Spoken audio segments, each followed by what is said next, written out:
বর্তমান সময়ে আমরা অনেকেই ফেসবুক নিয়ে কাজ করতেছি, কন্টেন্ট ক্রিয়েটর নতুন যারা আছি আমরা। তো আমরা অনেকেই জানি না যে আমাদের ফেসবুক পেজটা মনিটাইজেশন পাবে কি না। তো এটা কীভাবে আপনারা চেক করবেন চলুন আমি দেখিয়ে দিচ্ছি। তো আমরা স্ক্রিনে চলে আসলাম। তো স্ক্রিনে আসার পর আমরা প্রথমে চলে যাব আমাদের পেজে। তো এটা হচ্ছে আমাদের পেজ। তো এই পেজটাতে এখন কীভাবে বুঝবো আমরা এটা মনিটাইজেশন পাবো কি না। তো এখান থেকে দেখেন আমরা প্রোফাইলে ক্লিক করব। প্রোফাইলে ক্লিক করার পর প্রফেশনাল ড্যাশবোর্ডে ক্লিক করব। তো প্রফেশনাল ড্যাশবোর্ডে আমরা চলে আসব। আসার পর কি করব, এখানে দেখেন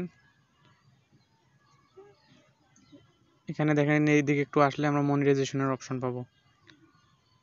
তো এখানে দেখেন আমার স্টার সেটআপটা দিয়ে দিছে। তো এখন আমি কন্টেন্ট মনিটাইজেশন এটা পাই নাই। তো কন্টেন্ট মনিটাইজেশনটা দেখেন এখানে কিন্তু আপনারা যদি এই যে কন্টেন্ট মনিটাইজেশন এই জায়গায় যদি লক থাকে তাহলে আপনারা ওই পেজে কখনো মনিটাইজেশন পাবেন না।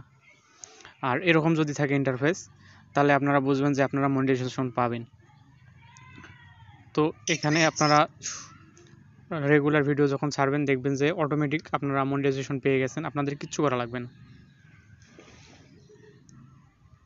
তো এই ধরনের ছোটোখাটো টিপস পেতে আমার চ্যানেলটিকে সাবস্ক্রাইব এবং যারা ফেসবুক থেকে দেখতেছেন তারা অবশ্যই পেজটিকে ফলো করে রাখবেন পরবর্তী ভিডিও পাওয়ার জন্য।